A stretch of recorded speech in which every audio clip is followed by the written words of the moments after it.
What's up, Internet, and welcome back to the Engadget Podcast. I'm Senior Editor Devindra Hardworth. This week I'm joined by Senior Writer Sam Rutherford. Hey, Sam. Hey, how's it going?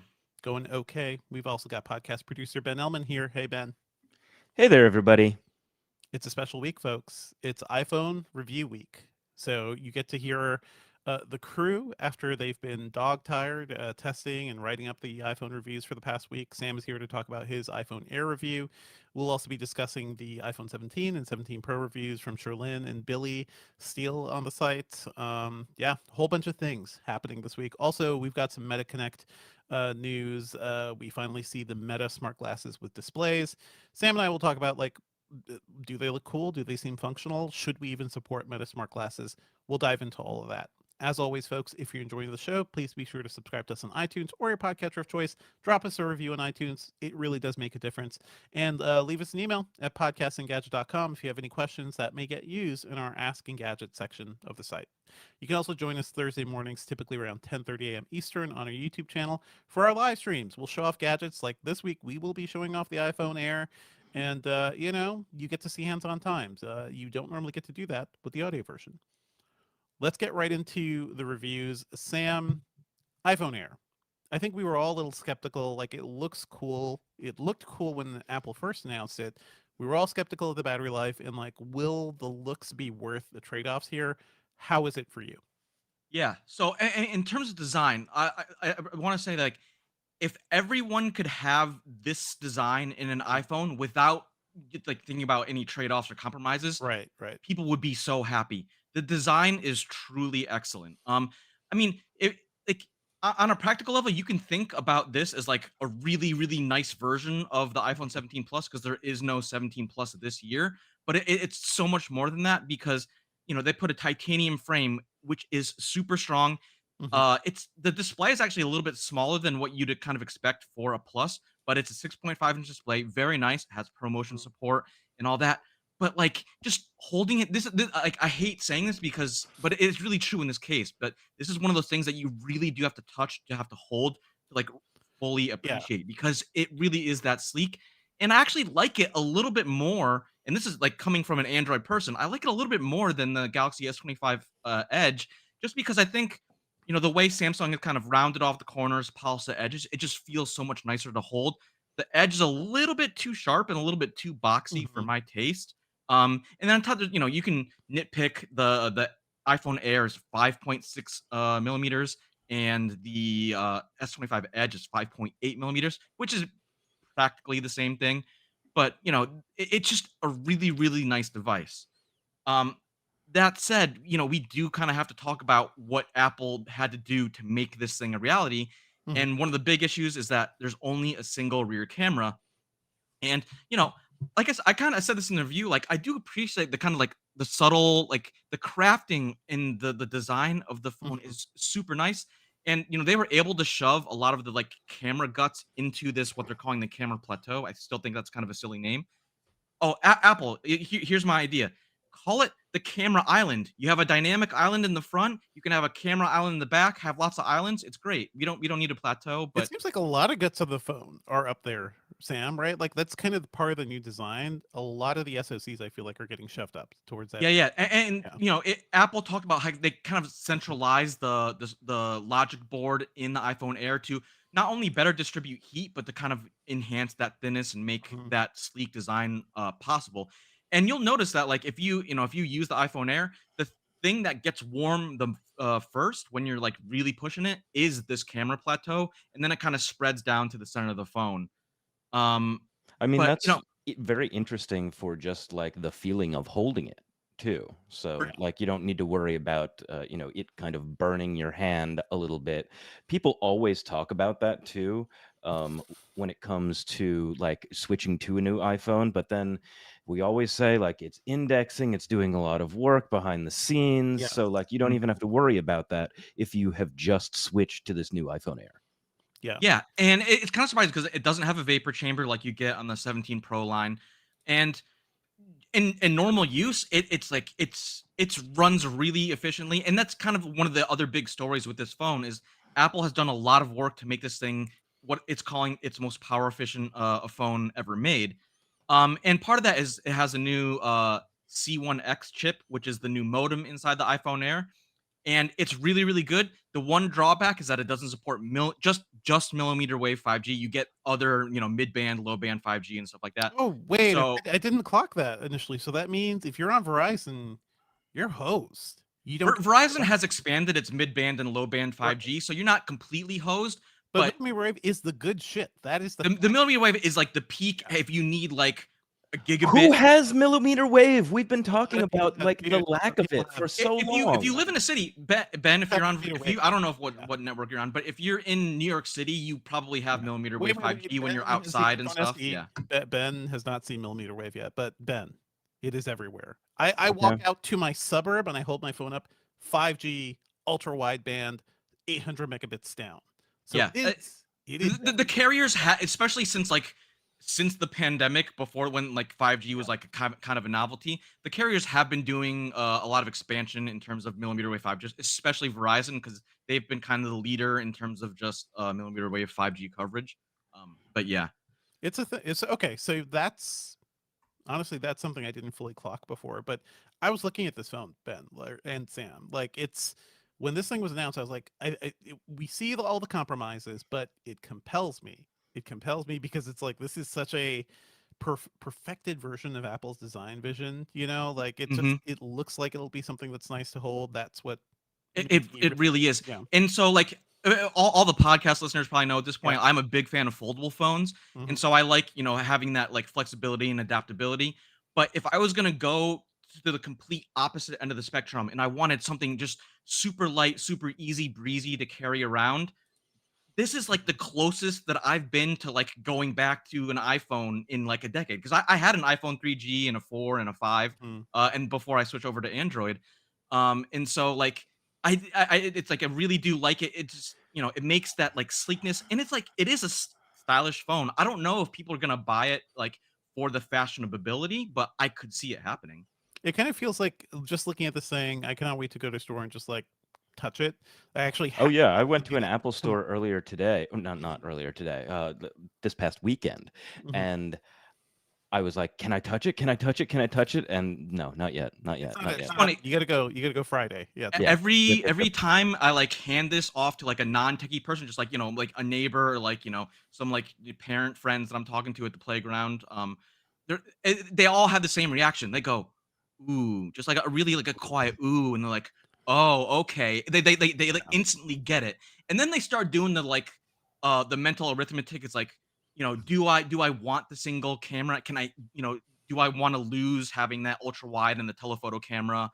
And then the other thing is that the other kind of compromise, and this is one that like just feels a little bit weird, is that it only has a mono speaker. Right. So it has Ooh. one speaker in the earpiece right here, and down here that's where the microphones are, but there isn't a second set of speakers down here, so you Oh, don't get that's a stereo bummer. sound. It is. Yeah, and that's Yeah. definitely a bummer, and it's just like a kind of weird kind of compromise, especially because considering the price of the phone, it is $1,000, and stereo sound has been kind of a standard feature on premium phones for many many years at I this wonder if point. they're thinking like, no premium phone user would just be listening to their phone speakers for any reason. I do it all the time for videos sometimes, or if like I don't have a Bluetooth speaker nearby. An iPhone, you get it loud, it's loud. Like it can be near your shower and still be Yeah, and the as loud speaker as the is background. loud and it's punchy and it's like pretty good. It's good as you can really ask for on a single smartphone speaker. And I think the other maybe thing is that like obviously the AirPods Pro 3 are out too, and I think maybe this is like designed for the person who's like, hey, I only listen to my phone when I have earbuds in or headphones or whatever. And so for some people that may not be a drawback at all. But to what you were saying, Sam, that ooh factor, when was the last time we had that with an iPhone? You know, like it's been a while. Maybe not since the iPhone 10 first arrived. We're Yes. like, oh, this is what a full face front kind of looks like. Android phones have had many oohs lately, right? They've had the foldables, they've had the rocky start, but also a steady rise to the point where Samsung is many generations in, Google several generations in, and people have seen foldables that they've also gotten really capable for what a cheap Android phone can do, and that is something Apple still can't do. We talked about the iPhone 16e being kind of useless at $600 and being so limited compared to what a $500 Android phone can get you. So This is interesting. If Yep. I didn't have kids, Sam, if I didn't have to be like, I want to be able to take a good photo if I'm far away, if I'm close, I need to go macro, or if I need to go ultra. Like, I need to take a photo and videos in so many different environments at a whim. I cannot live with like a single little dinky camera and hope it gets those shots, you know?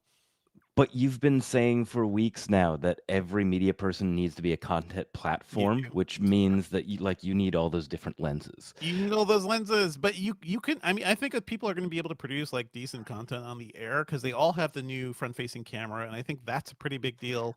For This sure. So, selfie sensor, and I will say that the single rear camera takes a solid picture. Like, mhm. it's the image quality is definitely there. It's that kind of lack of extra lenses, which can kind of be a bummer. And then, like you You can't do mentioned, wide angle, right?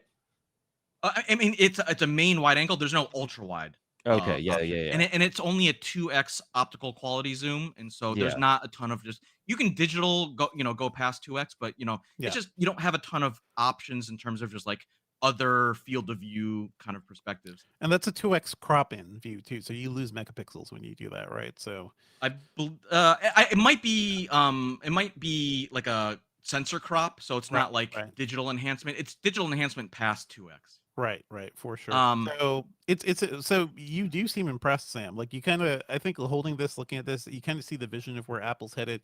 Where is Apple headed? You think? Yeah, and so that's a good point. You mentioned the selfie camera, and it's using that Yeah. new center stage, and it has a square Yep. camera sensor, and so you can just change between, and it will even do it automatically depending on if it senses like a bunch of people in the photo, in the selfie or groupie shot. Where it automatically changes between portrait mode or landscape mode because it's a square sensor. It can just do that automatically. And I think that is one of those. This is one of those things where I think a Yep. lot of smartphone companies are going to be copying this in the future for the selfie camera specifically.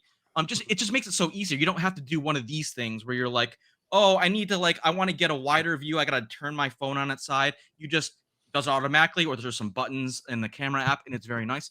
But I I think wrote an op-ed piece, Sam, about that specifically this week, so everybody go check that out. But the idea, this selfie camera, because it has a square sensor, I think it's the biggest deal for Apple's selfie stuff for their selfie cameras since the invention of the selfie camera for them. Like since the iPhone 4 first had a front-facing camera, and that was a pretty big deal back then.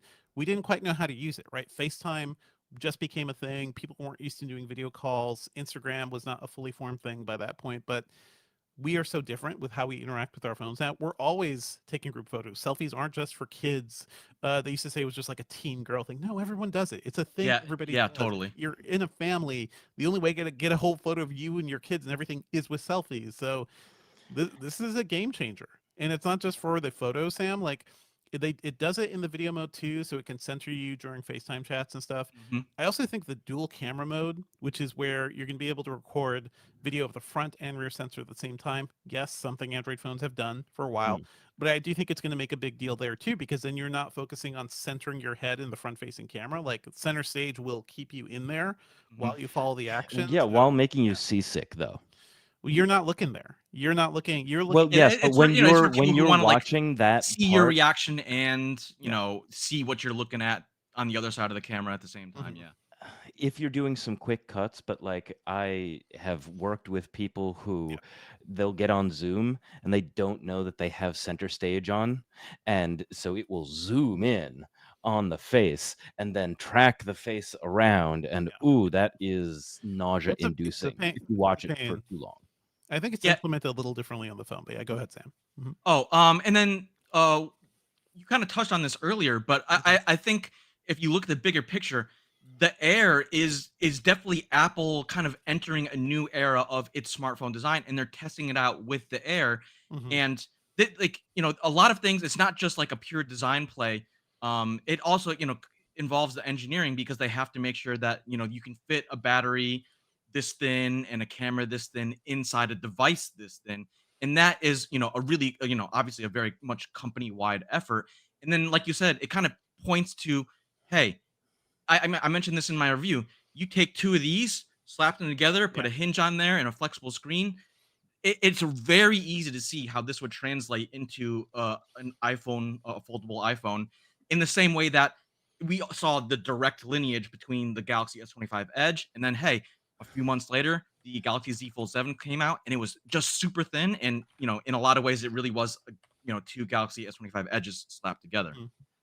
And then the last thing I want to touch on quickly is that obviously on a device this thin, battery life would obviously seem to be a big concern. In my experience, has not been an issue kind of whatsoever. I had days with over 7 hours of screen on time, and I still had 25% left at the end of the day. And on top of that, Apple has thought about this because there is a very smart accessory. Now, our colleague Valentina wrote a very good kind of rant about, hey, maybe don't buy this new MagSafe battery. Yeah. And I think her main issue with it is that it's really expensive. It's a 3,000 milliamp hour battery, more or less, and it costs $100, which is like double, triple the price of what It's that's barely a battery expansion, right? That's like 60% of that battery. Yeah, it's like 65% additional battery for the iPhone Air. But this is the thing about Apple, and this is part of the reason why people like Apple products so much, is that it's just so easy to use. Watch, if iPhone Air is low on battery and I need to charge, Mhm. that's it. I'm charging. Yeah.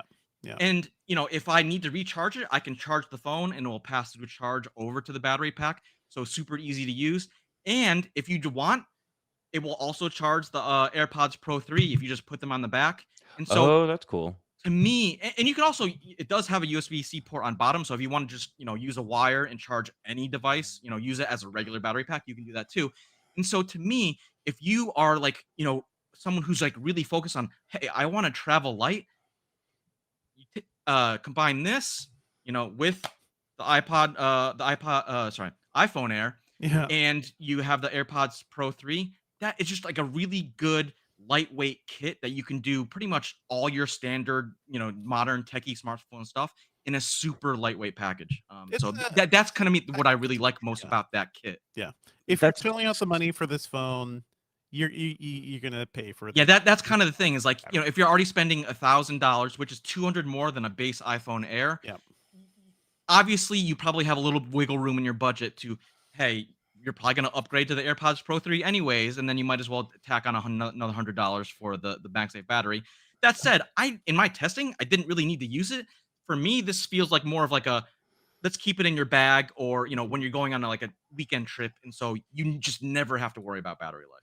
It's the thing I will remind people with phones and computers and everything, when we're testing fresh batteries, these are brand new batteries. What will be the story in a year? What will be the story in 2 years? Like, what does degradation look like? I'm also thinking about this from the EV side because I only use EV, and it's like that's a thing that's just always on my mind. So it's good to hear there are no immediate battery concerns because those do pop up, and I think that was one of our main concerns with the Air, just given how thin it was. So Yeah, good. and even if you read, Apple doesn't provide official battery size specs for their devices, but even if you read Apple's material, the base iPhone 17 has 30 hours of video playback time. The iPhone Air has 27 hours of video playback time. So, even going by Apple's own numbers, it's not that big of a gap.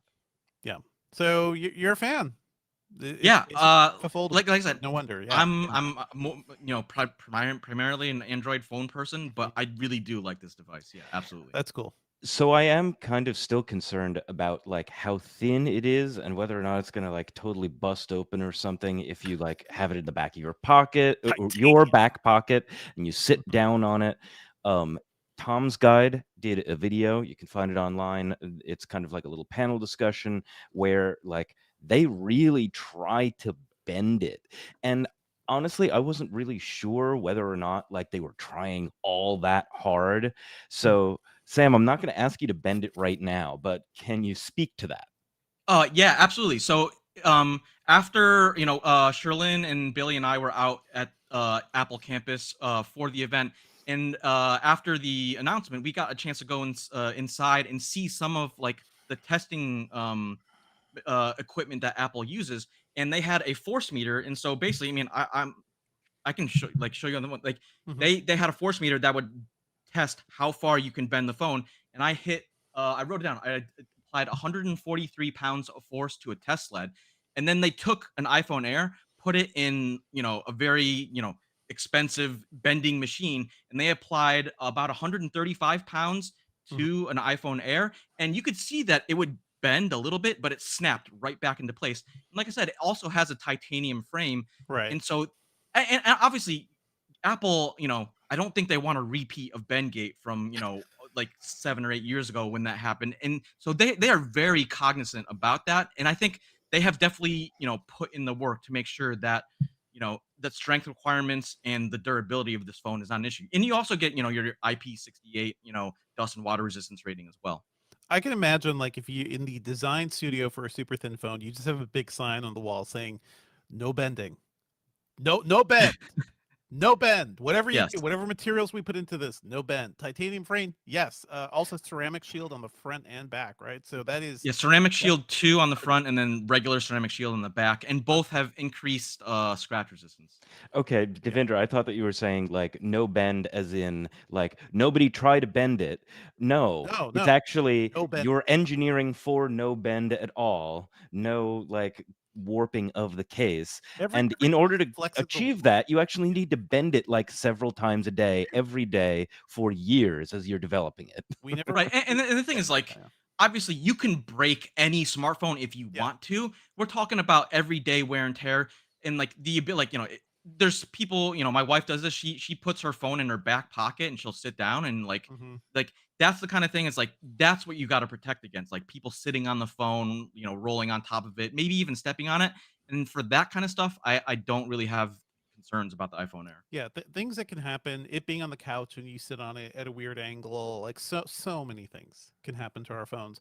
I do feel like Apple is talking up durability so much these days. I'm like, should I go case free? Should I be like Sam and the other folks who are just out there riding free because maybe ceramic shield Yeah, should be it's enough? like I'm never gonna like make fun of someone who wants to put a case on their phone because hey, these devices Right. are expensive. You want to protect your investment, absolutely.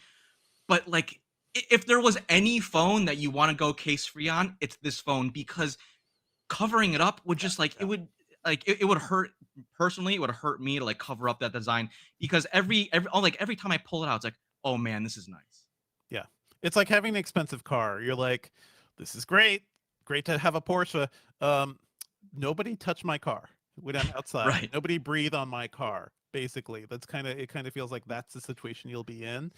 Um, they also talked about that for the Pro and everything too. It just seems like durability may be a little better this year. I don't know, Sam. Have you? This is your first embargoed Apple review too. So Hmm. congratulations for that. That is a tough thing to get. So Thank it's you, a thank big you. deal for Sam. Nice phone for Sam to review here. What Apple is doing now? Have you seen the sort of Apple Care packages they're offering? Because now there's like a group package where you can bundle 3 devices together for like an Apple Care monthly plan. And that'll cover breakage, that'll cover like typical things, but also theft and loss. Yeah, I mean, if kids with Yeah. phones, that seems like something Yes. you would probably want to Yes. do. Yeah, absolutely. But maybe it's worth just investing in that for a little bit rather than a case and just like Yeah, for sure. brave. Yeah, if you like are like already on like a family plan and you'd be like, Mhm. hey, I have 2 kids, they are already on this, and then I can throw myself on there without too much extra cost, Right. and at least you have some sort of like backup. You're gonna have to, you're gonna be annoyed for a few days if the screen cracks or something. But Hmm. yeah, I mean, I that's what I would do. People feel free to do what you want with your own devices. Are you into the extended warranties since you're case free, Sam? Do you have ways to protect yourself? Um, for my personal phone, Right. it's usually debate for foldables, kind of, yes. You need it. Yeah. For a regular phone where like I'm have a little bit less concerns, especially something that's like been proven to be like pretty durable in my experience. Mhm. I wouldn't necessarily do an extended warranty, but yeah. Yeah. Gotcha. Well, so that's it. That's the iPhone Air. It's not as compromised as we thought, but it's still pretty compromised in certain ways. The photos, I think for some people, the millimeter wave 5G thing is kind of a big deal because let me tell you folks, like for the past few years since I've had 5G iPhones, being able to like sit down in many places and just tether my laptop to it and get almost gigabit speeds, it feels crazy. It feels like I'm defying the laws of physics at how fast some of these speeds can get on a mobile device. So I Mhm. don't want to lose that. But the air is so pretty. I feel like Yeah, that's I mean the thing. Yeah. that's kind of a good segue to talk about the Pro, which is like very tanky. Yeah. And I was talking to someone else with it, but that orange color on the new iPhone Pro is Good. very nice. Also, someone was asking in the chat that yes, this is the sky blue one, and this is interesting because it really changes color depending on the light. Like I'm looking in the Yeah. camera right now, and it definitely looks like kind of like a baby blue thing. But if you're outside, it looks just like regular white. Even in like in person right Mhm. now, it's definitely more white than it appears, on my screen. That's nice. That's nice. Okay, let's move on to the iPhone 17 Pro, which will be my phone of choice. Like looking at this and living with the 15 Pro Max for the past few years, I cannot deny I like big screens. Like I like so many things. I like having three Much like cameras. Sir Mix-a-Lot. Yes, indeed. Um, I just like it. But having three cameras and having good telephotos is so good. Like I've caught like so many great angles of my kids in like candid situations where they don't know I'm taking a photo of them, but I get a nice photo of them together from far away. We go to the zoo, you get that stuff. With the new Pro, you have up to 8x optical zoom. You have Mhm. 48 megapixels on the telephoto lens too. Like it's just good. I feel like this is going to be such a great creator camera. I'm right now pricing this phone out, by the way. Sherlyn reviewed this for us. Go check out her full review. But I'm pricing this phone out, and I'm looking at the deals offering. Verizon's offering up to $1,100 in credits if you trade in an existing Pro Max or something. So Wow. Okay, that's a pretty that's significant that's what I'm trade-in telling you, deal. folks. Look at your carrier. Look at like what your situation is. At that point, because they spread out the cost into your monthly fee, I'm like, I should just get a terabyte phone. This Oh this is the no. year of the terabyte iPhone, folks, Wow. because it's literally $3 different per month of what I I've mean, for been paying. $3, it's hard to say no, but the Yeah. idea of like a Yes. terabyte of phone storage is just like that still kind of blows my mind every It month because blows my mind. like It I yeah. haven't thought about like the storage size in my phone for a long time, and every once in a while, like I'll have like a 256 gig phone, and I look at it, I'm like, oh, I have like 75 gigs free. Oh, I'm good. Yeah, you're good. Um, I used to store all my music on my iPhone, like back when I had like, oh, the my college music library and everything was like 300 gigs. I put that on all my devices. Now it's mostly coming from the cloud, but also you get a phone like this, you're gonna be taking a lot of video. You're gonna be taking a lot of photos. I'm like, just the idea of walking around with a terabyte of storage in my pocket just feels wrong. It feels illegal. Anyway, what's good about the iPhone 17 Pro, Sam?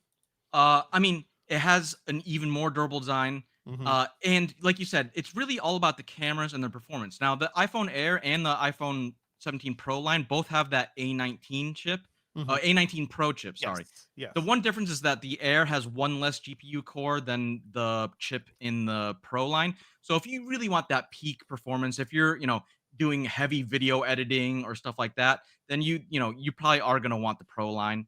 Um, and it's like really about the Pro Max is like, hey, you have everything Yeah. in that one phone, and you just never have to think about, oh, I don't have the tools that I need. You are a ninja. You are just like you can do whatever you want. You need to take a sharp video, you need to record a podcast. You could probably do some of that too. Also, I forget if the new iOS has background processing for hardcore tasks, but that is in the new iPad OS. So it's like that sort of thing where it's like when you like edit a movie on iMovie, it used to be a pain because you'd have to keep iMovie open, couldn't do anything else on your device.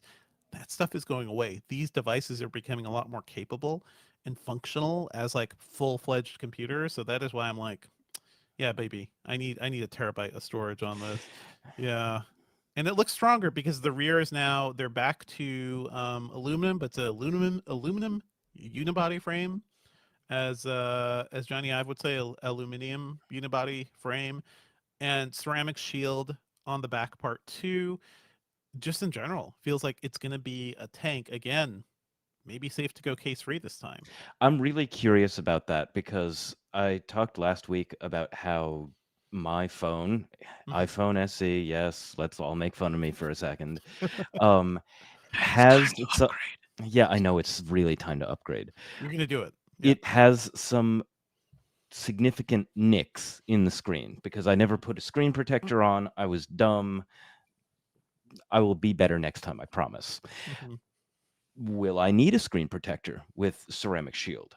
I would really like to see some people who are like big into rock climbing or something, and they'll leave their phone like completely case free, maybe even screen protector free on, a rock at the approach or something before they go bouldering. And like, is it actually going to like stay as pristine as Apple says? Because I never entirely trust what they say when they're like, the screen is so strong. Like, It's tough. I feel is it like made of diamonds? It's not.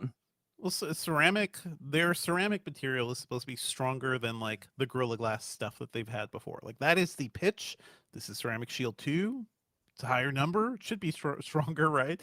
Um, I feel like a screen protector is not a big ask too because it doesn't add much thickness. It just kind of changes the feel of the screen.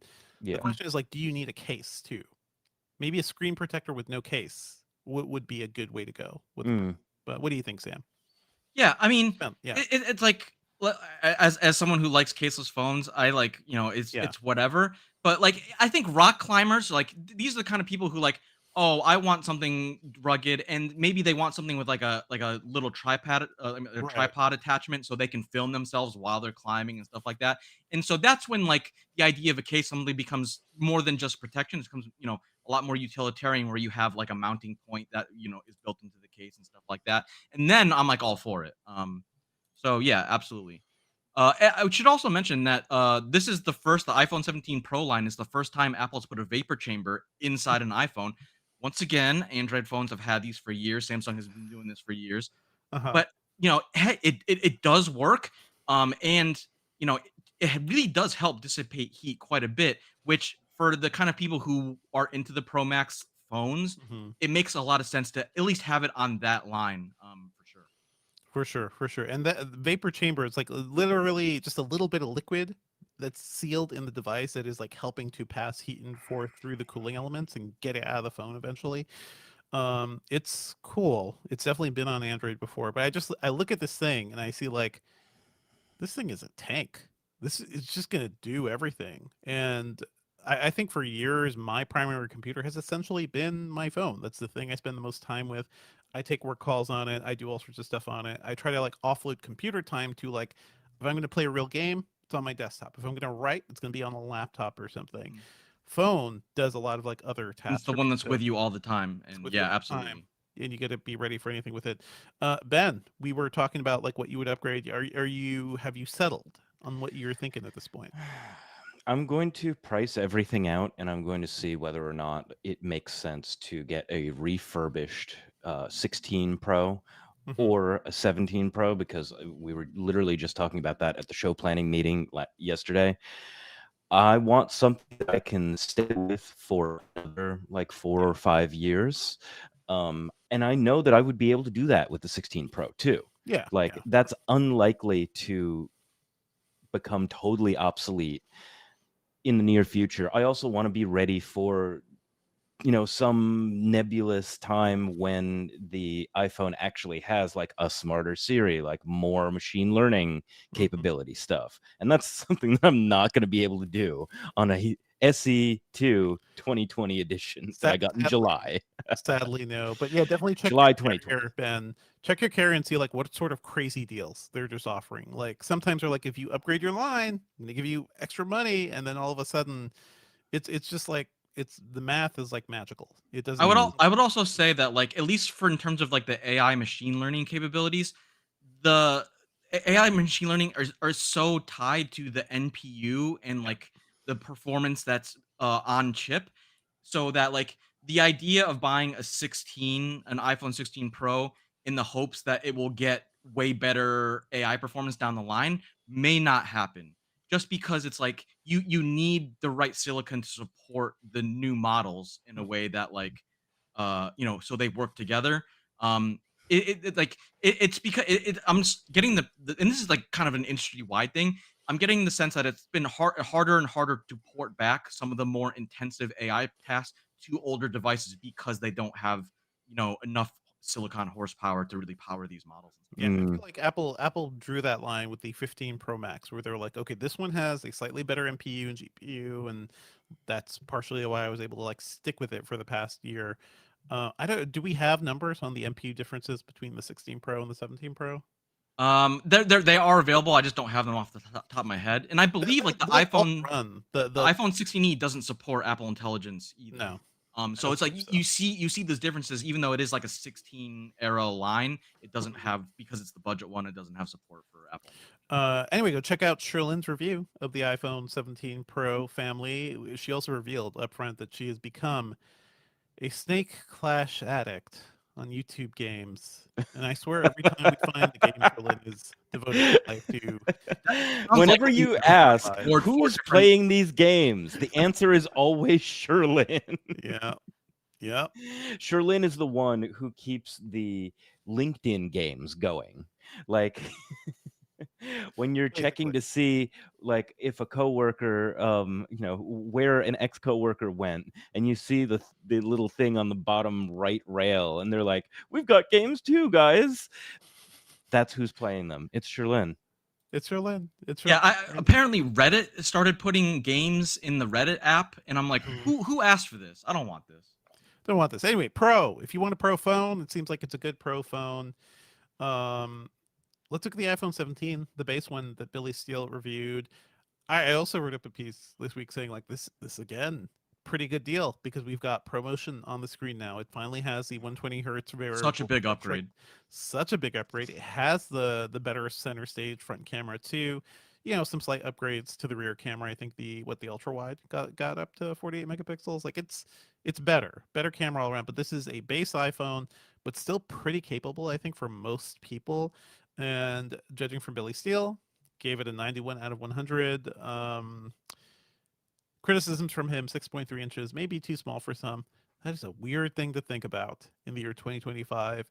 And then, yes, one con is that the best overall camera performance is reserved for the iPhone 17 Pro, but we know that. We know that going in. For most people, this remains the phone to get, and I think certainly better than the 16e, which was a mess when it launched. It makes even less sense now. It is just $200 more than the 16e. Yeah, if you can afford it, do not get the 16e. Get the 17. I have heard from people, I think in the UK, where the 16e is like literally half the price of the base. Okay, that changes the math a little bit. Yeah. Yeah, but for us in America, where it's a $200 difference, I don't really think it's worth saving a little money for the 16e, which has no MagSafe, has no Apple Intelligence. You know, just kind of a mess. Good basic phone, but just like last year, the iPhone 16 was a good basic phone, and that's worth praising, I think, because most and it feels like the gap between the 17 and the 17 Pro is shrinking a little bit, which is kind of nice too. Totally nice. Like once you add ProMotion, like that is the big thing. So now the Pro has, you know, better cooling. It has the telephoto lens, but not everybody's going to need that. Most people are just scrolling social media, maybe taking a few photos or videos or something. Content creators, influencers, all those folks will be happier with the Pros. I could also see people, you know, you see this with the big time influencers. They'll have the device that they use, their personal device, but also the device they create on. And then I could see somebody rocking the iPhone Air for their personal stuff and just being like, you know, the Pro is the one that does a lot of work for them. Any thoughts here, Sam or Ben, on the 17? You kind of summed it up previously. I think for most people, this is still the phone to get. You know, it's the right price. It does suck that if you want a bigger screen, you have to upgrade to a more expensive phone or like a significantly more expensive phone. But it does everything you want. And so yeah, absolutely. I mean, I remember when a 6-inch phone seemed like it was huge. So we've come a long way. I think this will satisfy most people. iPhone 17 seems like a good phone. Anyway, I'm sure we'll have further coverage on all these things. There's still stuff we're testing. Sherlin's working on her Apple Watch Series 11 review, right? So that's a whole. And shout out to Billy because he also reviewed the AirPods Pro 3 for us too. And they are excellent. They are exactly what you want in a new version of AirPods. Yeah, it's really that simple. That simple. Like I pre-ordered those immediately, just given how much I rely on AirPods Pro. And it seems like the orders from Apple were immediately like shipping weeks and weeks away. If you are desperate to find one, it seems like Best Buy still has them for pre-order, and you can go into a store and pick one up on launch day this Friday, most likely. So that's a thing. But they seem exciting. They seem good. Happy to Oh, have you. and small correction. Apparently, the 16e does support Apple Intelligence. Okay. That's a good note. Sorry, I think MagSafe was the big one. That was the big thing we were not really fans of right now. All right. Thank you so much, Sam. Stay tuned for more coverage on all of our iPhone stuff and all of the Apple hardware soon. And yeah, let's chat Okay. with the folks a little bit. Yeah, You because go I off. have a lot of questions banked. This is Okay. peak Let's time for shoot rapid fire style. yeah, rapid fire. Okay, just had to make a note. So we've got Makey asking, do the haptics feel strong on the air? I think that's pretty important because Yes. how you I put actually all had that to stuff turn in them there. down because they were a little bit too strong. Wow. So yeah.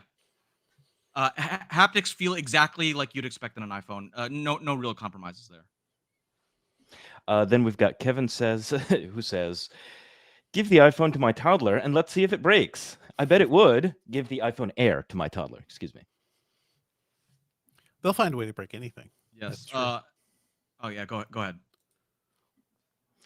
Then we also have Makey again saying, if anyone is getting the Air and would like to try out Topology straps. That's Topologie. I remember that in the last episode, Sherlyn and crew were talking about like the strap that appeared in the like iPhone release video. Mhm. Seems like a good idea. I know that they're more Some people popular are really, like, abroad really than they into the are here. straps. I don't care because I think it all depends on if you put your iPhone in a bag or if you put it in your pocket. People who put their phone in the pocket don't care about the strap. If you put it in a bag, suddenly the strap becomes a lot more interesting. It is a thing with tourists, and I see people like it has just become more and more of a thing. The crossbody strap is interesting. It's Mhm. just like literally connect my phone to me at all times.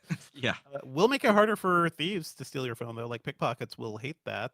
Because I do remember walking around New York and being like, I would see people on the subway just chilling by the door with their phones hanging out their back pockets, and I have to tell them like, don't do that for the love of God. You are such a target right now. And Kevin, you were asking for an iPhone sandwich. I don't have a ton of iPhones, but I do have two. So here is a iPhone 17 sandwiched in the iPhone Air right below it. So Can you like get there you go. really gratuitously close up to the camera? lose focus, but there, that's good. That's Yeah, about as that's good as pretty it's gonna good. get. Yeah, That's there you go. really thin, dude.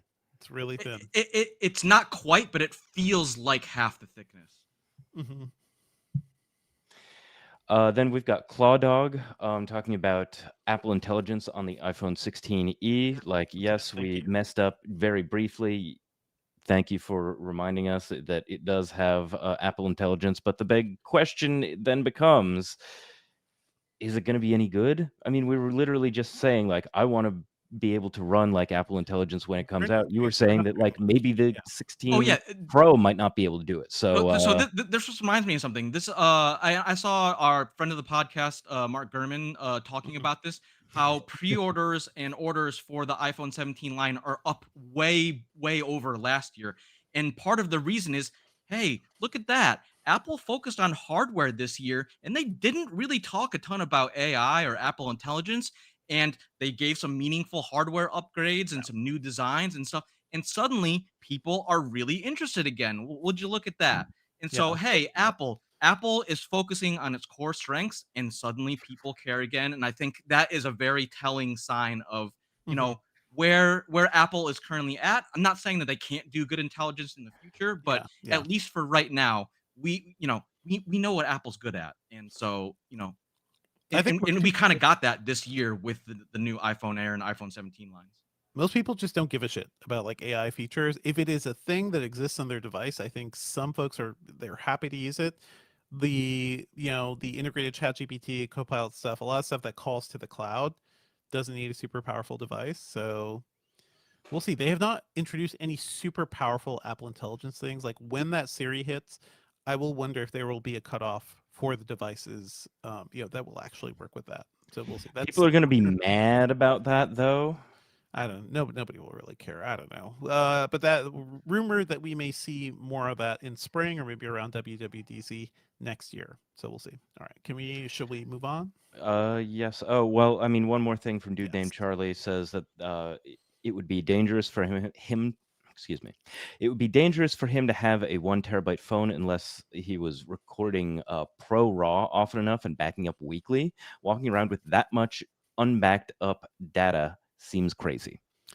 You know what? You know what happens to your phones? It gets backed up to iCloud. You know what Apple wants is for you to pay more for iCloud. It's a vicious cycle. You that's why I've had to actually make my iCloud Back up to a work. NAS. Back, I've talked about Oh, making and just for NAS, you, and then I D-Man, haven't followed through. I noticed yeah. in the chat, D-Man was talking about Brian Tong. I didn't see him at the Apple event, but I did see him at the Google event about a month ago, and we had a nice chat. So, shout out to Brian Tong. Very cool. Very cool. All right, let's jump All into MetaConnect. right. Alrighty. Let's do this right here. We'll do this time. Okay. All right. Let's move on to what happened at MetaConnect this year. And I think the big news is the Meta Ray-Ban display glasses that have a built-in AR display. It's only on a single side. You only see it through one eye. It's going to be $799. It also works together with a wrist strap that captures your finger movements. They're calling it sort of like neural connectivity, neural controls a little bit. But that's the whole package. It is super thick glasses that have a display, and then the wrist strap, which you can like do finger gestures. You can also do like typing with the just with your wrists too. Mark Zuckerberg said he's up to like 30 words per minute with that thing, but generally it's just a way to like flick through menus and flick through things while within that display while without like shouting every single command. I And it's hate gonna to be say it's that gonna it be on seems sale pretty Yeah. soon. I think S- the on sale date is September September 30th, which is 30th. surprisingly close. Yeah. It is like I'm of two minds about this, but this is the best version of this technology we've seen yet, like in terms of integrating an AR display in a pair of glasses that look very vaguely like normal. These are super thick Ray Bans. They have thick frames, thick arms, but you look at them and they look like hipster glasses, right? So I think like it's not that kind of It's like even jump, worse than that. Like this is like Garth from Wayne's World, but like right? times three. It's like it is very much like Garth, but Michael Caine used to make big ass glasses really compelling too. Like so, the size and fit, that's something we don't know about. The actual technology, like it looks cool, but I can't help but look at this and think like, man, all this exists because Mark Zuckerberg hates phones. He hates the fact that he missed out on phones. The Facebook phone never quite became a thing, right? And for Facebook to exist, it essentially has to rely on the goodwill of all of the phone makers. So they have to rely on Apple, they have to rely on Google and everybody. They cannot control their own platform.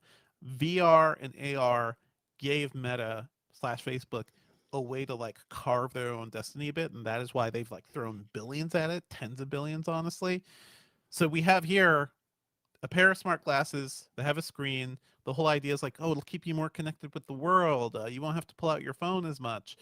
And I kind of see that. I kind of see how it'll be a thing. Within that display, you can see things like incoming chats. You can get incoming video calls. You can see people like in the screen. It is supposedly super bright. I think it was like 3,000 nits of brightness. I think it was And 5,000 yeah, actually. 5,000 nits. It is very bright. We'll see like what the resolution looks like. Everybody says like it's a good looking thing. Personally, though, like after seeing this demo, I was like, huh, that's cool. It brought to mind that scene in Children of Men where Clive Owen's character is visiting his cousin, who's like the rich guy who's hoarded all the art from all the museums, and his kid is there at the table, eyes dead focused on like a phone screen or like a small portable gaming screen with like a wrist-based thing to control like the game. Dude is just zoned out. Dude is just like cannot hear the world, cannot hear anything. He is just like into the game, vaguely moving his wrist around like some sort of insect. And it kind of feels like that is the future Mark Zuckerberg is building here because the demos we saw, there were several demos of like, oh yeah, this is how these glasses could be cool. Hanging out with your friends, and oh, these glasses can tune out some of the noise around you. And help you focus on the dialogue with your friend. That involves telling your friend to shut the F up while you tell, hey, Meta, start sound dampening or whatever. Then your friend can speak. All these things involve shutting up whoever's in front of you, telling them to wait for this thing to process whatever is happening. And it just feels awkward. It feels real. Through several of the demos, even the first demos, this thing failed to do what Meta wanted. There's like an AI mode where the cameras can kind of see things and recommend, a recipe to make or something. Wasn't working. They blamed the AI. I can just imagine you're hanging out with friends. You're like, I would love to talk to you, but my glasses cannot connect right now and render whatever I need to render. To me, it seems like, does not seem social. It seems like the opposite of social. But Sam, you are into the idea of smart glasses more. Yeah. So, elite, like you said, kind of on the tech perspective, these seem these are probably the best like smart glasses we've seen yet in terms of a tech, and especially that display seems really impressive. I've heard that like you literally a lot of other smart glasses you can kind of see the outline of the display from from Yep. people looking at you. These ones are apparently completely invisible, which is a definite achievement. But at the same time, they are big, they're clunky, and one of the big issues is that like these seem a lot closer to what I want, but also very far away. Because I would love to have sunglasses that have a built-in display where I can, read text messages, see, map directions, do stuff like Mhm. live captions while I'm out and about, and then they Yeah. have built-in, speakers for music and whatnot, and that would be great. Um, but at the same time, the wristband, it's so clear that the wristband should be built into a smartwatch. Mhm. Mhm. Unfortunately, Meta doesn't make smartwatches, and I don't think they're going to start up an entire new smartwatch division just so they can have a band that already does some other stuff to the band that you want to use with your glasses. Sam, that's So such a smart take. Yeah. That's and, so right and so on. like it's a really interesting conundrum because it's like I'm not sure Meta has the portfolio to build this out in a way that is what people are really going to want. And so that's an interesting kind of challenge going forward for Meta. um but I like the idea, and I think the biggest achievement is obviously the having the little gesture and haptics thing in the Mhm. the smartwatch, but also that display because that looks like easily the best display that I've seen on a smart glasses to date. It looks cool. Like in theory, it looks cool. Functionally, I worry like, man, that is we've just spent the last 15 years seeing how much smartphones have sort of like destroyed our sense of society. Like in many ways, social media has destroyed certain aspects of our democracy and how we survive with each other. So to take some of those and to take some of those notifications and put them right up into your eye just seems like, man, there will be no escape if you have Yeah. something like this, right? And Yeah. that's really interesting to think about because remember when like earbuds start first came around, and Yeah. every once in a while people would be like having a call and you wouldn't know if they were Yep. talking to you or if they were on a call. And I think people have like kind of figured that out, but it's still you still have those like awkward interactions. There's a similar thing for smart glasses where people will be looking at the display in the smart glasses and you don't know if they're looking at you or the display. And sometimes like there's this like kind of weird look where you can that far off looking into the distance sort of thing that when you're looking at the display. And so it's a really like weird sort of Yeah. feeling that's like, oh, am I allowed to talk to this person right now, or are they looking at the display in their glasses? And that's It's gonna like be kind of what you're saying. That's a really weird social yeah. evolution that is going to have to happen. There's so Yeah. much going on here too, because Yes. I'm not sure if either of you are aware of a conversation that's been happening on TikTok recently The Gen Z about stare. this. No, not the Gen Z stare. I mean, kind of similar, It's but kind of related, but okay. Yeah. the like societal. Oh boy. Ah, Sorry ah, about that. Live stream. That is live radio, live to tape. I'm going to edit that out. Let me take a sip of water. mm-hmm. So there's this person on TikTok who like raced to 1 million followers in the last like 3 or 4 months. Her whole thing is going to restaurants, doing like little restaurant reviews in New York City, like Yeah. trying out all of these interesting cultural dishes.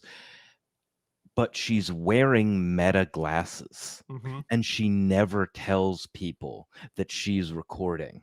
Mm-hmm. And there's other stuff going on. People are saying that she's being culturally insensitive in ways that are not just like not telling people that she's recording them, but then it always comes back to the fact that she never says, "Hey, I'm recording you." And yes, New York State is a one-party consent Right. state where if your voice is in the audio, then I guess it's okay because you can say, "I consented to this." But the backlash that I've seen of people saying, "Ew, this is gross. I Yeah. don't like this," is, I think, really profound. Yeah, and I think like Meta and these smart glasses companies, like, they kind of like just move forward and be like, "Oh yeah, everybody wants this, right? You want cameras at access at all times. What's the issue with this?" And then And there are uh, some safeguards. Like obviously, there's the whole hey, you can film anything you want in public. That's just sure, ground rules. But also the Meta glasses do have a light on them that you mhm, cannot turn off. That the light goes on when you're recording, and if you figure out some way to disable the light, the smart glasses will no longer record. So, but But is that true? also Like, still very valid. if you put a piece of electrical tape on yeah, it, is that true? Because it might I work. heard another thing on TikTok. Yeah, Again, TikTok is a really great yeah. way to, like, share urban legends, so I'm not sure if the story I heard is true. I'm not gonna relate it, but it involved someone who had, like, a little piece of electrical tape on Mhm. the light, It's not and that hard. Yeah, I don't know. yeah, I mean, so yeah. obviously these are all very valid questions. But yeah, absolutely. I see. So this is a comment I see a lot. Deeper9 in the chat. Thank you for responding. Says that person's in public. Cameras are everywhere. Um, we live in a society of constant surveillance, right? But it's also like, well, we don't have to like just make that the default, right? To keep basically pushing the surveillance state. I think like there's like basic elements of our humanity that we're just kind of like not even considering. Like, hey, are Yeah. you okay being recorded? Like, you walk into a bathroom wearing a pair of Meta frames, people have legitimate reasons to be like, what are you doing? It's literally like walking into a bathroom with spy glasses. I've seen reports where people have like weird camera tech and they go to a bathroom at Disney and they get banned for life because Disney's like, what the is that some weird like zoom camera shit? You're out, buddy. And we're literally creating these things that can just like spy on people whenever, basically at a whim. Just ask Meta to do it. Um, Do you guys remember the idea of gargoyles from Snow Crash? The people who are like so teched out that they're like constantly carrying like a vest full of chargers yes, and that's me. probably like mobile like Wi-Fi stuff, Yeah, and everybody's like, "You guys are so weird. Like, I don't even want to talk to you because you might be live streaming right now." that's true. And I think that might be like the weirdly like good vision of the future where you're gonna have different like stratas of society where you're gonna have people who are just like, oh, I am full into tech. I'm gonna be, I'm gonna have the glasses and the backpack and the vest and everything. And Right, there's right. gonna be other people who just want to walk around just, you know, regular old people. And these people are gonna start to like the techie people hang out with the techie people, and the regular folk hang out with the regular folk, and you're gonna start to see that kind of those different stratas in society form over time. But we all live together. We don't live in little islands separate. Like the techie people have to talk to the non-techie people. You have to go to the same restaurants, right? You have to live together. Go to the same grocery stores. It's kind of the thing I've noticed too with like just why influencers are just in the wild now, huh? Just like Oh it's yeah, it's it's hard to like it's go like you have to a park in New York City and not see content happening. content happening, but also content that disrupts, like gets in your way, content that asks for your attention, and you just want to read in the park. So it's like it used to be you have to worry about people like asking for money or asking for donations or whatever, just like the things that interrupt normal human society. Now it's just like people asking dumb questions for social media clout, right? For their channel. And anyway, all this stuff is kind of related. A society where we're all wearing cameras on our heads, I don't think is a good one right now, especially given like the weird, like tattletale, I don't know, environment we live in right now when it comes to certain aspects of our culture. And bringing Gentlemen, it back to the Meta Ray Ban display glasses, the funny thing is that I actually, for most purposes, I don't want the camera in there. I want the display. You can leave the camera off the glasses, and I would be just as happy. but I know that might not be the selling point for mainstream Right. audiences. But also, it's not the selling point for Meta, right? Meta wants you to have a thing with glasses. It wants you to Right. have So you generate content glasses. to post on the Yes. platform. Yeah, You generate absolutely. content. Also, it's like taking your map data, like it's using the stuff you do to make its own like algorithms better. I'm just like I see this thing. I'm like I do want to test it. Chrisabel from Engadget will be most likely reviewing it for us too. I cannot foresee buying one.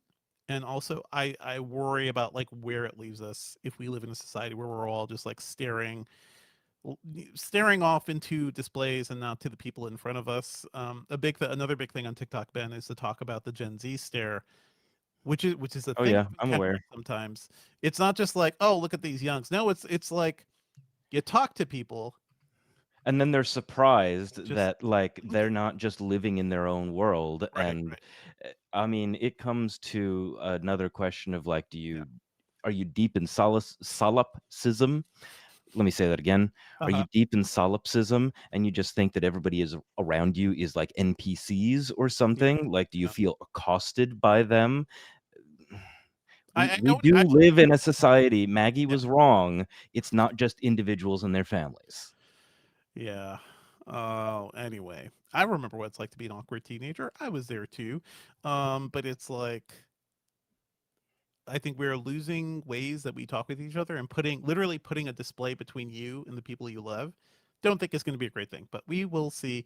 Meta also showed off other stuff. The second generation Meta Ray-Ban frames, which have better battery life, better cameras. Technically the third generation, because I think the Ray-Ban Stories was officially the first one, and those were not as good and clunkier and more expensive. But according to Zuckerberg, like these are among the fastest selling consumer products out there. Like it is, people are buying them because the Meta Ray Bans look like normal sunglasses, but they do stuff to help people with their social media. You can take videos, you can take photos, you can, have some AI tools, or you could just play music right to your ears. Like I I mean, think the pitch that's is my interesting. favorite use of them, Yeah. but yeah, absolutely. The pitch is interesting. It's more like I don't and I'm here with Quest devices and everything that I review and use often, but I don't want to buy Meta products. So that's just me because the company itself has icked me out. What do you think of smart glasses in general? Are there good competitors that people can consider, Sam? It really depends on the use case. One of my wife's friends was asking me. It's like, hey, he's a doctor, and he's like, hey, I want an extra display that I can hook up to a laptop, but I don't want like a portable monitor. Hmm. And so for him, smart glasses actually made a lot of sense. And there's Like companies the like X real stuff. Yeah. X-Reals and Vitchers are probably the two leading kind of like smart glasses if you want more Hmm. display stuff. I was going to mention this later, but I'm actually testing out some smart glasses, which have an interesting kind of display, and they look pretty good, as far Hmm. as smart glasses go. They're still a little clunky, like they all are, but Yeah. um, so there, this is going to be definitely a growing field of development. And obviously there's some other big names. Back at Google I/O, Google showed off that they were, of course, working on some smart glasses too. Samsung has upcoming headset that is due out sometime this fall, and possibly some Right. smart glasses that they might show off. So yeah, It seems compelling. We also saw they also introduced the new Oakley Meta Vanguard frames. So Carissa tried this one out. These look like the big, Oakley sport glasses, like the big ones that kind of go almost these look ones like are football. always so funny to me because Yeah. the only people who I can ever see wearing them are like pro beach volleyball players. Like like it's such a like a niche audience. I guess like Uh-huh. if you like ride jet skis a lot, they would be good for you too. But like that specific like visor style of Mhm. sunglasses is just like such a like unique section to itself. The big Mhm. change for this is instead of having the camera off to the right or on one of the sides, the camera's in dead center and has a wider field Mhm. of view, which is nice if you want to shoot like first person video recordings. But the style just throws me off so hard that like I would never even consider them. It I is take for back people. everything Yeah. I said just now. Meta, if you put like a camera and all of your bone conducting stuff in pit vipers, my money is yours. I'm sure they're working on it. Anyway, these exist. They've had Oakley stuff before, but these are, yeah, for people who are snowboarding or doing lots of sports stuff, doing stuff out there. I do want to mention that I have also been testing some smart glasses, the X Real 1 Pro, I believe the model is. They have so many models, and I can sort of see the use for it, but it's I wouldn't want to live with them all day, right? Like I use a VR headset if I want to jump in VR, do immersive Mhm. stuff. I use these smart glasses, the X Reals, if I want to like play need a second monitor like your friend Sam, but also you can plug it into your phone and just like watch movies, and you have the equivalent Right. of like a 65-minute In a lot of ways, movie in smart your glasses are like face. the Yeah. ultimate plane Yeah. time killing device when you're like have to fly and you don't have a ton of room for a Yeah. big display or laptop or whatever. But that involves, that's not something I'm going to be wearing all the time, right? That is, I'm in a space, I'm in a place, I want to engage with content or work or do whatever. So it's like I'm putting on my work goggles, kind of like what happened to HoloLens. So I always have yeah. this question of when is the year, and it's not going to be anytime soon, but when is the year? If you show up at a new job, they issue you a company laptop, Mhm. usually a company phone. When is the year where they give you a company phone and a company pair of smart glasses and no Yeah. laptop? I There think was a that will company. be a really interesting like inflection point. There was a So company That's that gonna did be that. so far in the future, though. No, no, no, no, I no, don't think it's as no. far away as you think. It's not next year or the year after or even Ben, this 5 years, happened. but This happened like 5 years ago. There was a company that was called Meta. Before this, it was also called yes, Meta. yes, They this built sounds familiar. big ass smart glasses, and they said they issued all their employees smart, these smart glasses for them to work on rather than a monitor. You know where that company is now? I'm pretty sure they don't exist anymore. They're dead. They're gone. Okay, yeah, that was Yeah, going where I hoped it was going. yeah. I They're was like, that sounds totally like dead. such But a fun. everything, all these cycles come around again, and Yeah. maybe in 10 years, it might not be as crazy of an idea. I It's mean, it's you really have to get up to speed when you're typing, though, or you have to like make sure that it, Bluetooth connects to a keyboard or something, because 30 words per minute is not gonna cut it for most people. Well, that's because he's doing this without a keyboard, right? So if you had a keyboard in front of you, you were doing it like when I use X Reels, I have a keyboard in front of me, so I Yeah, you can can treat still that. use a Bluetooth mouse, Yeah, Bluetooth I keyboard. could treat that like a real computer monitor. I think we have to think more deeply about human computer interaction and how we use devices. And you know what's great? You turn on the device and it has a screen, and you interact with that screen. You don't have to worry about any other stuff. So I guess it's like, Let me be a yeah, devil's advocate. What if the smart glasses or headsets got so good that you didn't have any screens in your house? You have maybe a couple pairs of headsets lying around, and you don't have any like big black rectangles hanging off your wall or disaster. a desk with like multiple monitors. And so maybe this kind of declutters some people's No, houses. that is certainly like a feature I think Zuckerberg would love to see, and maybe something we'll talk about it with the entertainment side of Meta Connect.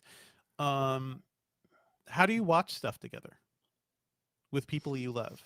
Mm, Then you all need This glasses. is Okay, everybody has smart glasses now, But including your this is a kids. great segue into one of the last kind of announcements that Yeah, came out of Meta Connect, which is the Meta Horizon TV Hub, yeah. where it's basically a new service that kind of aggregates a lot of different channels, like some content from Disney Plus and Paramount, and a lot of these big providers, Hmm. into one single place where you can watch or content in a VR headset in a way that's properly designed for VR. It literally looks like the So. Apple TV app. Like this is the same layout, the same like Mhm. organization and everything.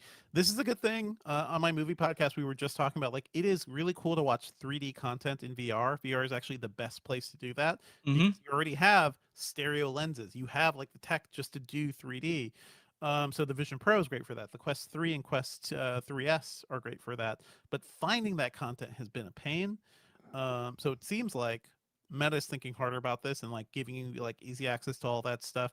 And they brought on freaking James Cameron to talk with Boz, Andrew James loves his tech. James loves his tech. So like Andrew Bosworth, like clearly starstruck. Like this is a guy who's like I see him be very blasé about many things, but he's talking to James Cameron. He's like, I am facing God right now. And James Cameron is very much like, yeah, VR is a great environment for 3D. It actually gets you a better 3D experience than what you get in the movie theater. Because in the movie theater, you go in, projectors already aren't bright enough. Then you're putting on 3D glasses, which reduce brightness as well. So Mhm. you're getting kind of like a dim experience. Whereas in VR, you get that full brightness of the display, baby, and you get super bright VR, you get super bright 3D. And he just really likes that concept. I recommend it too. If you like 3D movies, if you have a VR headset, you can watch the Avatar movies there really well. I think Big Screen VR has them. On Apple, if you have a Vision Pro, whenever Apple has cheaper headsets, they've built that experience into Apple TV and also to Disney Plus and third-party apps too. So that's a really compelling thing.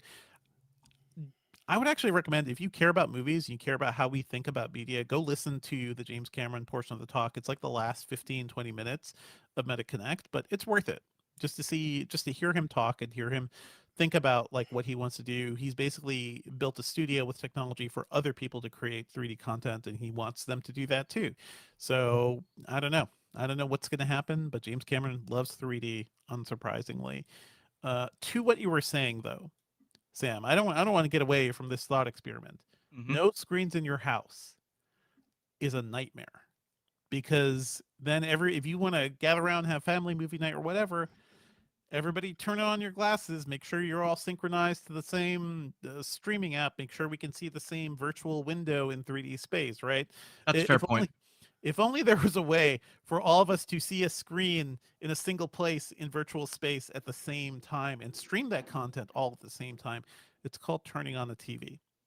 The scary So, thing is that it yeah. might not even be like, let's all sit on the couch. It's Yeah. like somebody sends a message to the family group text and is like, yeah, let's watch something together. And it's everybody in their own rooms syncing up. And, just like That they're laying flat in bed, they're looking at up at what would be the ceiling, but it's actually a screen. And yeah, you might be able to hear, a family member laugh from the next room. I'm being way too dystopian about this, No, though. you are absolutely. We are already doing that with our phones. Like part of the dystopia we live in is everybody going to their rooms and being on their own devices. Putting that in smart glasses or whatever is even more dystopian. But the idea of us all being in the same place and not being in the same reality is kind of like a big problem that we're all facing right now.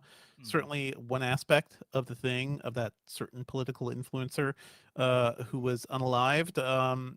The whole reality of like information people have about them versus what other people have, those there is a huge disconnect in the realities we're living in.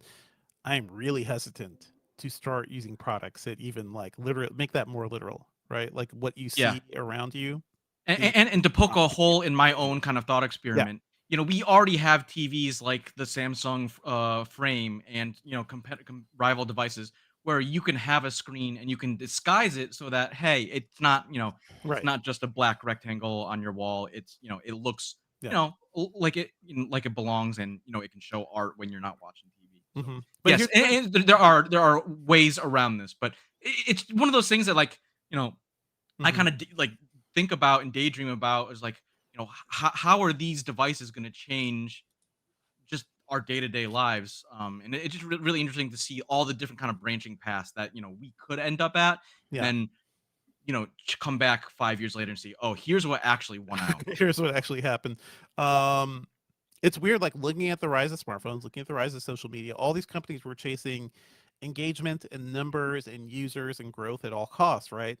It kind of feels like Zuck just wants that again. And except here, he's like, "Oh, we have this.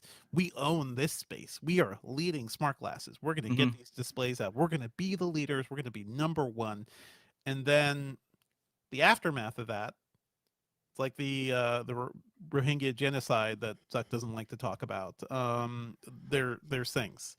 Uh, there's a lot of things. There's a lot of like downstream effects of all this technology that we have not really thought about. And Zuckerberg, his whole life philosophy, as we've talked about lately, is like, I'm not going to think about the past. I'm not going to think about problems. I'm going to be free as a bird with my smart glasses. Check out the end of the MetaConnect thing because it ends in the strangest way I've ever seen a technology conference end. He gets on stage with Diplo. He changes into gym shorts. They're all wearing the Oakley Meta Vanguard, and they slowly go for a run outside in the Meta campus. Everybody in their own world, everybody like seeing slightly different things. Dystopia's here, folks. I don't know. What do you think, Sam? I am a little bit less pessimistic, but there are definitely some challenges and some adjustments that people are gonna have to deal with. And it's one of those questions, it's like Yeah. you asked this before. It's like when is society gonna push back? What is the thing that like he's like, no, we can all agree as a whole human civilization that this is not what we want. I don't think smart Mhm. glasses are the thing, but that kind of like inflection point that's coming, and there's gonna be some fight about it. Yeah, absolutely. The It's thing I keep on mhm. thinking about is Andreessen from like 10 years ago saying anybody who doesn't have smart glasses on will be at a huge disadvantage, with his Google Glass on. Mhm. Mhm. Okay, yeah, that didn't work out this time. It might not work out like now. I Yeah. am seeing a lot of people say, I am tired of my phone, Yes. and this is just putting phone on your face in an inescapable way. Mhm. That's my major thing. Like I think as a society we are starting to realize like how bad the phones have been for us, how bad like just being too connected has been for us. So it's like, yeah, just slap it on your eyes, then you can't escape. It is very much Black Mirror, as people are pointing out in chat. It just seems like I think we've had the experience to be like, oh, we can see this train coming. We can see the downstream effects coming of how bad this could be. I don't know. Yeah. Talk about like societal responses. By the way, remember how people basically were clowned wearing Google Glass? I see people on social media saying like, if you walk in to my restaurant or whatever, if you try to like engage with me while wearing one of those meta glasses, you will get punched in the face. Mm. And that's illegal, but also somebody pissed off about you potentially spying on them, or they think you're looking at their partner weird or something, or their kids weird because you're recording video, you're going to have to deal with a very angry response to that because you are literally spy camming. You are literally recording video, if especially if the light's on.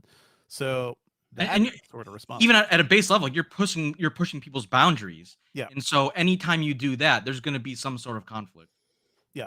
I think I think of this because like I remember going to like, events and parties and stuff while like in the midst of reporting. And sometimes like I'm asking people questions and like just chatting and I start to write down notes and they're like, oh, you're a reporter. I'm like, yes, I'm sorry. I should have said I'm a Mm. reporter. We're talking and I'm just like trying to get information about this.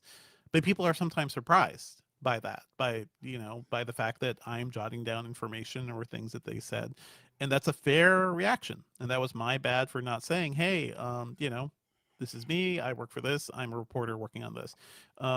Anyway, some things we're thinking about.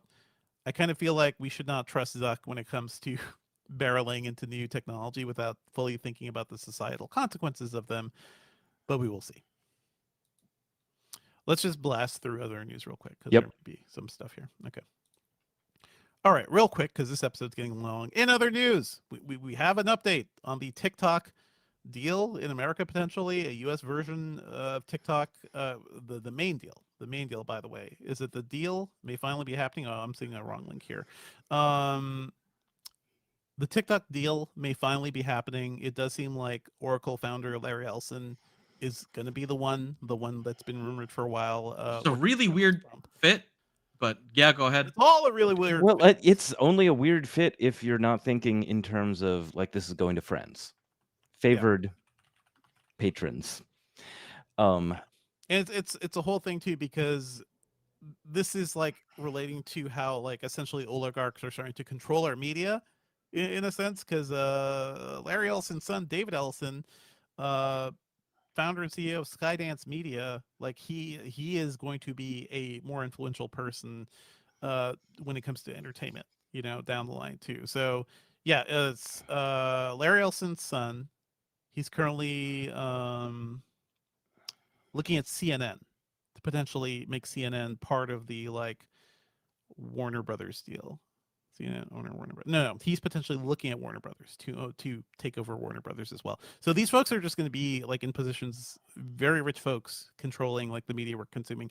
Hey, this is fun. This is a fun future we're potentially going to be going. And the other news is that it may still use ByteDance's algorithm. I don't know. The thing that I've been spending time on when I'm like a little burned out is TikTok, because I think Instagram Reels is just like bad content and weirdly pornographic at times, and TikTok has been more of like a user driven.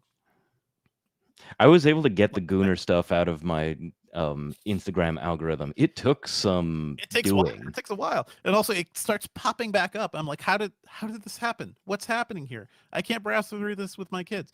TikTok in general, you watch out for swear words and stuff, but it is giving me the fun stuff, and also I feel like the community around TikTok has been stronger.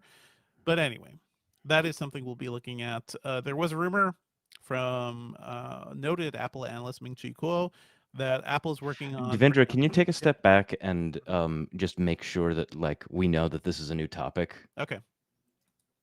In other news, there was a rumor from Apple analyst Ming-Chi Kuo that Apple is currently working on bringing a touchscreen to a future MacBook Pro, potentially one coming in, I don't know, 2027, I think. Sure, why not? This is really stupid that Apple has. This is the craziest reminder that it's 2025 and there still isn't a touchscreen MacBook for some unknown reason. Apple has never really explained it in a way that I fully understand. Because they don't want to cannibalize something. Like but they hey, already make the iPad. Sure, let's do it. I was ready for this like 5 years ago or 10 years ago. So hey, like when all the PC people were. But here's the thing. So I wrote about this. I wrote a piece called "A MacBook Pro Touchscreen About Damn Time." Apple's thing, like what's ironic is Apple has popularized the idea of capacitive touchscreens. Like they are the ones who did it initially with the iPhone, then with the iPad. Yes, other devices came along, but it was like Apple's push that made it happen. But then the PC industry was like, oh, we could put touchscreens in computers, and Microsoft built Windows 8 entirely around touchscreens. That failed. Nobody liked it. But PC makers still kept making convertible PCs. The Surface devices came out. It became essentially a regular thing in computers because it's fairly easy to implement and it's nice. I like I like tapping my screen. I like dragging my screen occasionally when I'm tired and I don't want to like hit a keyboard or get to my trackpad or something. So it's really weird how almost every modern smartphone laptop has a touchscreen except for MacBooks, tablets obviously.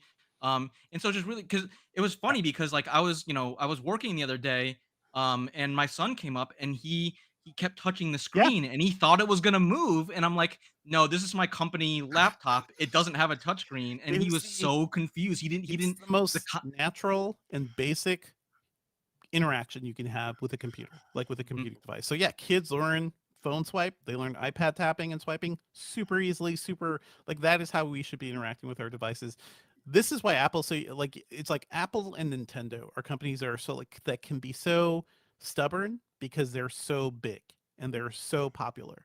And to their credit, they are good at a lot of the things that they already do, and so that allows them the freedom to be like, no, we could do this, but we choose not to. We choose not to because hey, you want a touchscreen, fairly large device, go get an iPad. iPad is where we're focusing on touchscreen interaction. And to be fair, Mac OS has not ever really been updated to do good stuff with touchscreens. They have since the first MacBook Air, like it supports multi-touch gestures, but that's for like scrolling, swiping through apps and stuff on the trackpad. I could see the argument that we have not made macOS to be a thing with big touch targets for a touchscreen. Let's not even get into that. The rumor is that will likely happen. Let me see specifically what Quo says here. 2026 late production. Production of a 2026 MacBook Pro will likely have a touchscreen. A cheaper MacBook, likely a MacBook Air, will not have it that year, but maybe in 2027. There's no excuse. Just do it. And what's funny is that the iPad with iPadOS 26 has become more Mac-like because it now has a menu bar. You can now resize and move around iPad apps. So the iPad's becoming more Mac-like. Kind of makes sense that finally you're gonna take a step back and just let the Mac be a little more iPad-like, I think. Very basic thing. Okay. I'm gonna drop this LimeWire thing. Okay. Let's just move on real quick through the rest of the show. I want to shout out Billy Steele had a great article. He went inside the Apple Audio Lab where AirPods are tested and tuned. Looks like a fun anechoic chamber. So go check out that piece at Engadget. Anything you're working on that you want to shout out, Sam? Yeah, like I said, the Roku smart glasses that I'm gonna have a hands-on for, and then I want to get back to reviewing some good old gaming laptops. We have the Alienware, their revised Area 51 16-inch laptop that I'm been unfortunately had to delay for because of all these events, and then another the MSI Stealth 16 Mhm. gaming laptop. So got some good bread and butter stuff coming out soon. Cool, cool. For a pop culture pick, I just want to shout out The Long Walk, the Francis Lawrence adaptation of the Stephen King novel. It's incredible. It's in theaters now. I think it's one of the best Stephen King adaptations ever made, and I've always liked Francis Lawrence as a director ever since I first saw Constantine, which is a good movie. Don't listen to the comic fans. It It's is a good movie. a good movie. It's a lot of fun. Sam, anything you want to shout out that you've been watching or reading? Thanks for mentioning the long walk. I also want to check that out. And I saw the trailer for Chief of War Yep. after you Rips mentioned War it. is great. And Yeah. so right now I'm like in catch up mode. So I'm watching Last of Us season 2 and Severance season 2, which Mhm. obviously Last of Us I'm not quite sure about. Severance season 2 has been excellent so Yeah. far. Yeah. And then maybe after that I want to watch Silo and Chief of War. Chief of War is really good, and I did not realize that it was going to be like native Hawaiian, like for the Mhm. entire show in subtitles. But it's a good show. Momoa is It great. looks gorgeous. The like the Yeah, cinematography, I was like that alone was like, okay, I'm in. good stuff. All right, thank you much. Thank you so much for joining us for this one, Sam. I think that's it for this episode, folks. Okay, you can wrap, Ben. Yeah. Okay. Let's do it in one, everybody. Hmm. We're gonna stick around for maybe a couple minutes, but Yeah, we're running late. yeah, we might need to jump off pretty quickly because this episode has gone pretty long. So, thanks for listening. That's the end of the show. Our theme music is by game composer Dale North. Our outro music is by our former managing editor, Terrence O'Brien. The podcast is produced by me, Ben Elman. You can find Sam online at uh, at Sam Rutherford on X, but I think I'm gonna start posting more on Blue Sky. So You also post at that. Sam Rutherford Yeah. on Blue Sky. Yeah. you can find Devindra online At Devindra on Blue Sky and podcasting at the Filmcast about TVs and movies. Yeah. I'm doing really esoteric radio tweets on Blue Sky as well at Hey Bellman. Email us at podcast@engadget.com. Leave a review on iTunes because I swear it helps. And you can get the show on anything that gets podcasts RSS, Spotify, maybe Carrier Pigeon. We'll see you next week. Thanks, folks. We're out. Tom Rogers mentioned in the chat, hey, welcome back. He says he missed a week, but he's mentioned Alien Earth. Sam, I think you should prioritize Alien Earth ahead of Silo. Much fewer episodes, but also relevant and good. I've already watched the first season of Silo, so Yeah. I'm like halfway through, so I want to finish Yeah. that. And then D-Man mentioned Sakamoto Days. I watched the first season of that, and I really want to catch up with that too. Yeah. So D-Man also said something a little earlier saying that OLED touchscreens on MacBook Pros would be sweet, but cellular in them is likely to come someday too. That's true. I totally forgot that there still are no There's still cellular no cellular. options for. That's just weird. I think Apple is just like the thing about putting cellular in a computer is like that's another contract you have to pay for. That is Yep. another line on your cellular connection. And if you look at like the industry mechanics of it, Yeah. oh, now that there's the C1X chip in the iPhone Air, Apple has a modem that can do 5G that they made themselves. And as soon as you hear Apple is we're gonna do the thing in house, Yeah. that's when you know that they're getting serious about it, and you're gonna go start seeing it in a lot of other places as well. But the thing is, we don't really talk about this much, but phone tethering from a Mac to an iPhone is like one of my favorite little like Very easy. technological magic tricks because it just works. Trying to do that from a PC to an Android phone or even a PC to an iPhone, it's not as easy. It could I just think like say, that's one of no, the big reasons why they haven't done it because they're like, that's what I'm you saying. probably have an iPhone, and That's what so I'm like saying. you're Yeah. just gonna tether. Like we're not Yeah. going to like make people suffer another sticker shock by putting a Yeah. antenna in here because this stuff is already expensive Yeah. enough. I think they know. They've made the best tethering. So I think that's partially it. Like I can tether anything. I'll tether an iPad to my iPhone and like I know that connection will always work and be relatively stable. Does not it's nowhere near the same when you tether to a PC or you tether from an Android phone to something. So yeah, weird thing. How's chat Um, doing? Chat's doing. So D-Man says, thanks guys. I'm probably not buying any new Apple products, but I have the 45 millimeter Series 7 watch Hmm. and really want the Ultra 3. Probably won't bother, but want an Ultra Apple Watch. It's so big, but yeah, go take a look. I get the want. I ordered the Series 11. I'm like, I want to do better tracking of my fitness and like how I move around and stuff, and maybe look into Apple Fitness. If But you're a big do out, you really need the big watch for that? Yeah. you don't need the Also, Ultra Watch for that. So that's also, why I Tom go Rogers Series mentioned 11. the Nothing Ear 3 buds. Oh yeah. Our own Matt Smith has a hands on with that too. So if I don't know if you saw that, but if you didn't, go check it out. And I think that's it. We got to get to other stuff today. I got to jump on the edit. So, chat, thank you for being here. Again, you remember stuff that we forget. You make the show better. It's just really fun talking to you. Happy iPhone review week, and we'll see you next week, everybody. Later, folks. Bye.